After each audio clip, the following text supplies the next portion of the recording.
Brian Formasino.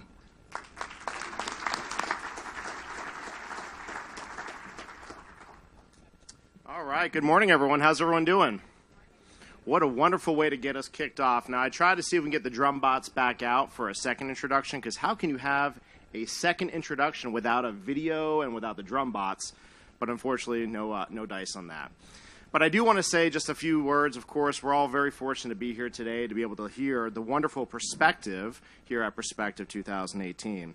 And so I want to be able to also share a little bit about our second speaker for today. And so Corey Padveen, as Jonas mentioned before, is the author of the Marketing to Millennials for Dummies as part of the world-renowned For Dummies series.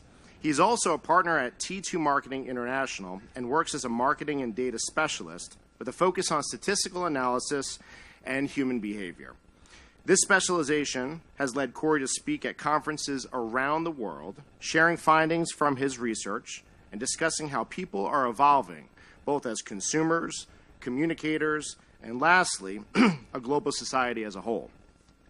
Today, he'll be presenting his findings on the workforce for tomorrow, which you should have received in a digital copy of in your emails earlier this morning. This report by the LVGEA in partnership with Southern Nevada Strong focuses on millennials, currently the largest generation in the workforce, and what they're telling us they look for. This report aims to develop a robust understanding of what Las Vegas can do today to build a larger workforce tomorrow. And also, if you have any questions, don't forget the team members are around today to be able to walk around and take those cards from your table. So make sure that if you have questions, you jot those notes down, and we'll make sure we get that answered at the very end.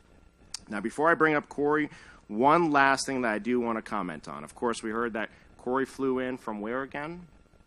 From Canada. But during the intro, I did see Corey chanting "Go Knights Go." So, with that being said, we should all give Corey a warm welcome. And again, we're really in for a great treat on our next speaker. So, Corey, without further ado, come on up. Thanks a lot. Appreciate it. All right. Good morning, everybody. And thank you very much, Brian. Just for everyone's record, I brought my own set of drums, but I couldn't get them through customs. So here I am, drumless. But at least you got some drums today, which is really a treat. Thank you again for everyone for having me here, everybody here at Perspective, everybody at the LVGA for putting this together, Jonas, the whole team. Thank you guys very, very much. It's an honor to be here to talk about the workforce of tomorrow. It's also an honor to be here for the Knights. Thank you very much, Carrie, for that presentation. Go Knights, go. I was cheering honestly, too, by the way. As a Canadian, and I'm from Montreal, those of you who have followed hockey this year, it hasn't been all that exciting, but I have been able to follow the Cinderella story of the Knights, so that's been very exciting. I also want to thank the Knights for winning last night, because if a Canadian were to come up here after having had a Canadian team defeat the Knights twice, I probably would have been in for a much more hostile environment. So now I expect the questions to be pretty laid back, the whole presentation to go pretty well, and we could all be friends without a riot at the end of this. So today we're talking about the workforce of tomorrow. The workforce of tomorrow is an area that is pretty broad. I thought that we could start today by just talking and answering a couple of questions about why we're here. You know, the purpose of Perspective as a whole is to really get a better understanding of exactly where this market is going, exactly where this economy is going, exactly where our people are going.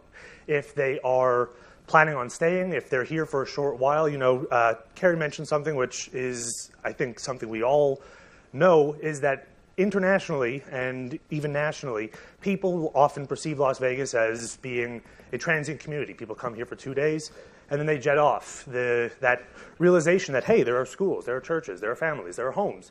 That's something that most people don't really think about. But what we're seeing today is a growing sense of permanence in this market. And the purpose of this report is to figure out, to keep this workforce here, to keep people coming and building this workforce, what exactly are the priorities that we need to set? And with that, we want to ask ourselves, who exactly is the workforce of tomorrow? And I also appreciate, by the way, that at first when you heard Marketing to Millennials for Dummies, I got a nice little laugh. It is such an overused term. which is why I think it's important to define exactly who workforce of tomorrow is, because much like the term social media came to mean absolutely everything and absolutely nothing, the term millennial sort of becomes everyone and no one. So who are we talking about when we talk about the workforce of tomorrow?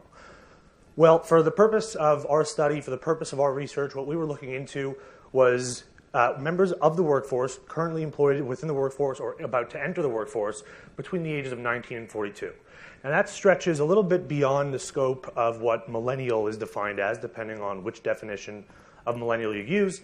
But the reason for that is because we wanted to look at three specific subsegments of the workforce. We wanted to look at those between 19 and 24, those who are entering the workforce soon or currently getting started in it. We wanted to look at those between 25 and 34, obviously the largest demographic here. In looking through the prospective report, 25 to 34 is also the largest demographic of people who have moved here within the last year, which is pretty interesting. It tells us a lot about the changing scape of the workforce. And it is a hugely important demographic because it is those that are getting settled in their careers and have the most, generally the most likelihood of moving around to either a new position or moving to a new city. Lastly, we're looking at that set of the demographic, and I apologize because I always get a hiss when I say this, but the oldest members of our audience, 35 to 42. That is not an old group of people. It's just how else am I supposed to describe the three subsegments? I'm sorry. Look at this entitled millennial talking about old people. So that is who our workforce of tomorrow is. That's who we wanted to study because this is an audience that is going to make up the most important and the largest segment of workers and commuters and those buying homes for the next 3, 4, 5 decades. Now, what exactly are we looking for? The thing I want to stress here, and I know that Brian mentioned that you may have gotten that report this morning. I know, and Jonas, I think, mentioned that we're going to be getting all that sent out at the end of today's presentation so that you can review it. The key to remember in this type of a program, in this type of research, is that we're looking to establish a couple of points of reference in which we can begin diving much deeper into these categories. We're looking at things like housing. We're looking at things like transportation.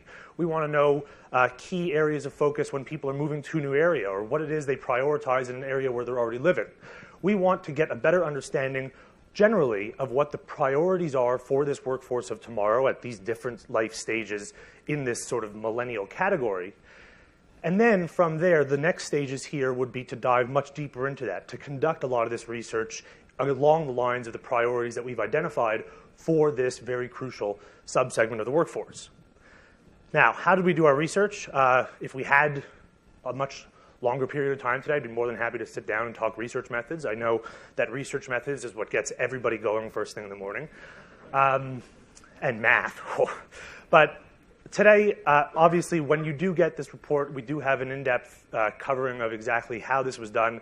It is important that we do have that because I think it's important to realize that we're talking about new media methods of research. We're talking about analyzing public conversations and publicly available data, pulling in correlative analyses to see who exactly is this workforce of tomorrow, who exactly are the audience subsegments that we want to study. And then once we dive further into that, we want to figure out, we want to pull in survey response at scale from a large number of people related to these individual categories. I won't go into each specific element of it. It is in the report. I do love talking about this, so I'd be more than happy to talk about it in more detail with anyone. But it is interesting. It's worth looking at, and you'll have that available to you in the report. And now we get to the most exciting thing. What is it that we learned about this workforce of tomorrow that we studied? Well, I think if anybody's ever read anything about millennials not buying something or destroying something or not buying homes or basically ruining a whole series of industries, it's no surprise that one of the things that we found which matched a lot of national data when we looked at the Southern Nevada region is that millennials are economically conscious. This workforce of tomorrow here is economically conscious. When we saw the results from our amenities and properties related to a particular priority within a region where someone's living, within a region where someone's looking to move, or an area where someone's looking to move, I should say, we saw affordability and cost of living ranking among the most important elements, particularly with that 25 to 34 age demographic. Now, that's not surprising. We see that this is a generation, according to a Goldman Sachs study that was done, which is the most indebted, with a little over a third of them having a long-term form of debt. That means a debt that can't be paid off within the next 5 years. And a big chunk of that relates to student debt. You have $1 trillion of student debt. So affordability and cost of living, not a surprise there that we're seeing this match in the Southern Nevada region with the workforce of tomorrow, as we do with the national audience, and in many cases, a global audience of the workforce.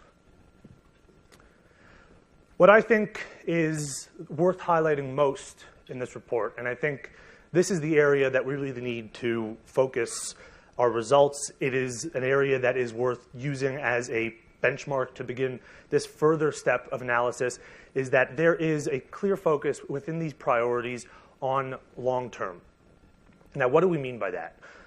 We see, surprisingly, across all three of our subsegments of the workforce of tomorrow, that there is a high propensity to select education and beautification programs as the most important public investment that they want to see made.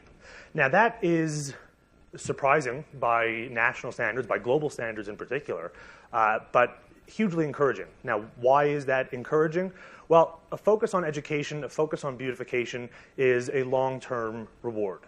We're looking at things that are going to make our community better in the long run. We're not necessarily looking at investments in things like luxury amenities, which you'll see far at the end there, like publicly blanketed Wi-Fi. We're not looking necessarily at major investments in nightlife and entertainment, like bringing festivals over, which is something we see a lot of in several transient millennial communities across the globe, where we have people who are moving there for a short period of time, within 5 years, and then moving out, where things like nightlife, things like mobility, and things like mobility, meaning from the availability of jobs, career mobility, and things like luxury investments are the top priorities. Here we're seeing investments in things that will build this community in the long run, as opposed to just focusing on instant gratification.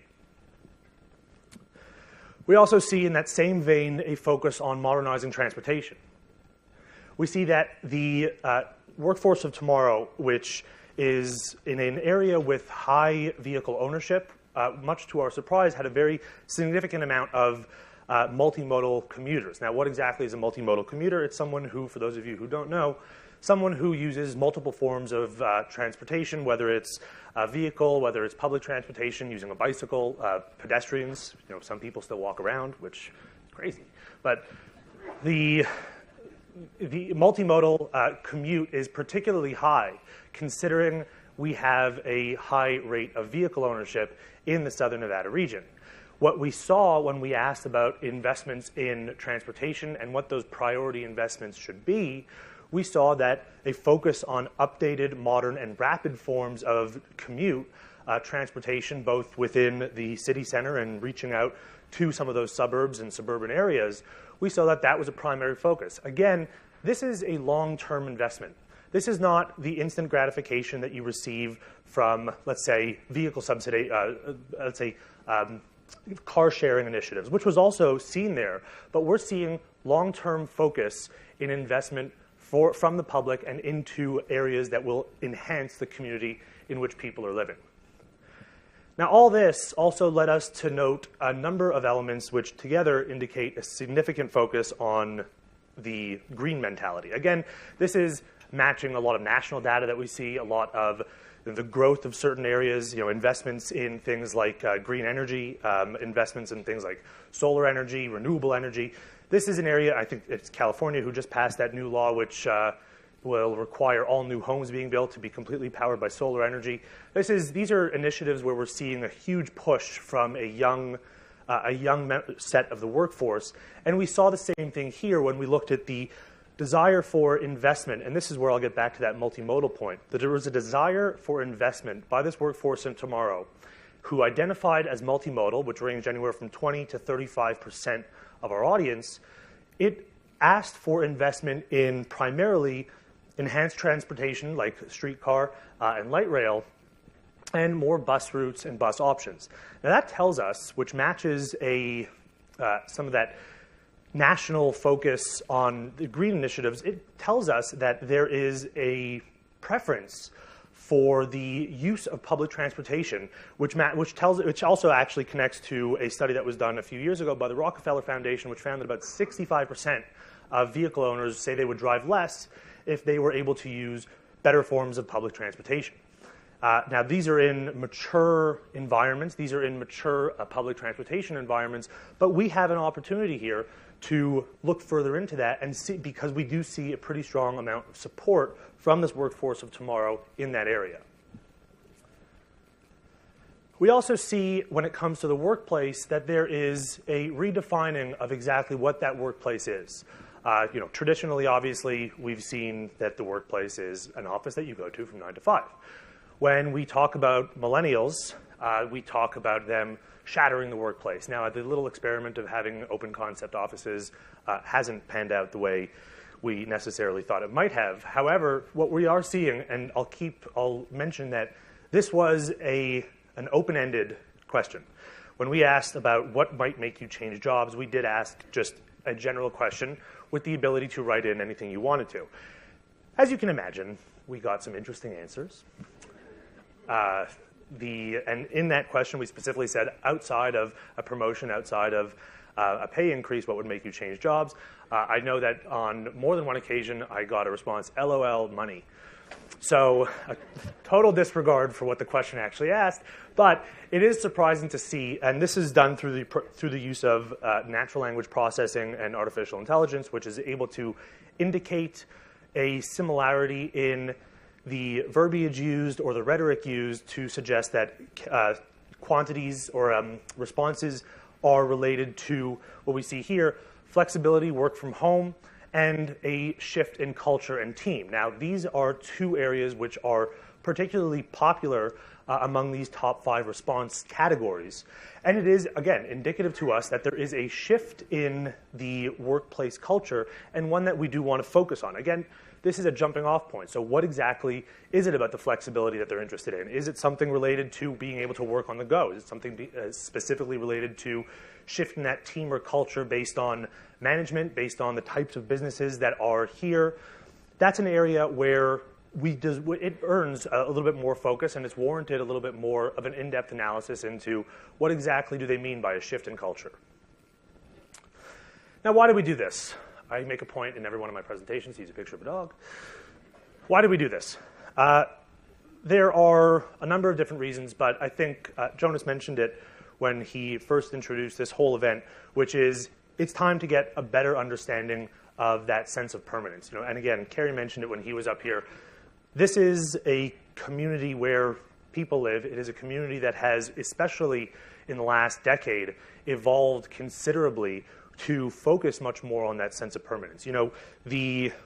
I loved seeing those announcements in that video about how Las Vegas can't survive as a sports market, that there's no chance. And if there's one thing, being in this hotel, even this hotel today, last time I was in here, it was a completely different place.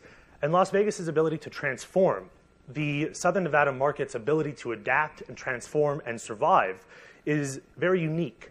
And in order to do that today, one of the things that we want to do, especially when we look at a community that is so much more open to buying houses later, having families later, and moving from place to place until they find that, quote, purpose, we want to get a better understanding of what those priorities are.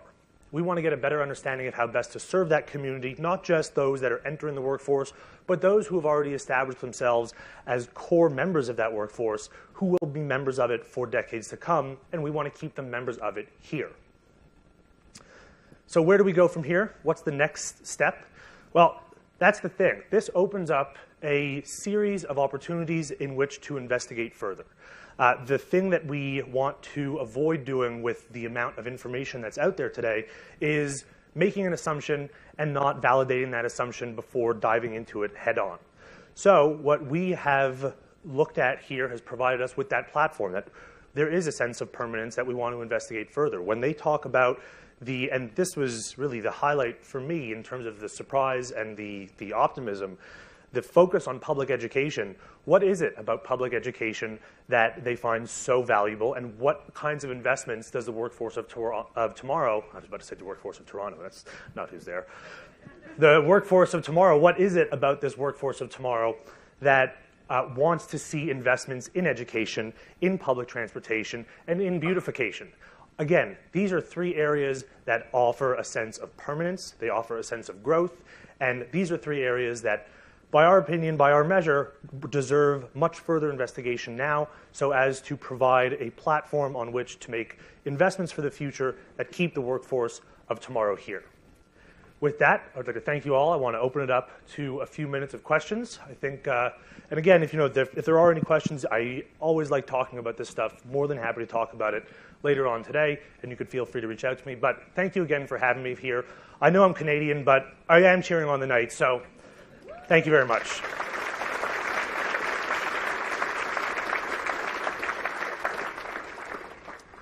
On that note, a quick question. Someone wants to know, will the Canadian flags fly at half-mast when the Golden Knights win the Stanley Cup?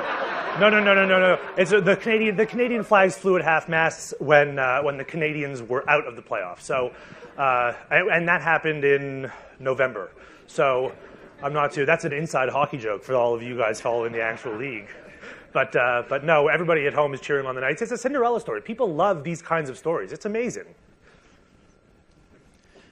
Okay, second question, a little more on topic.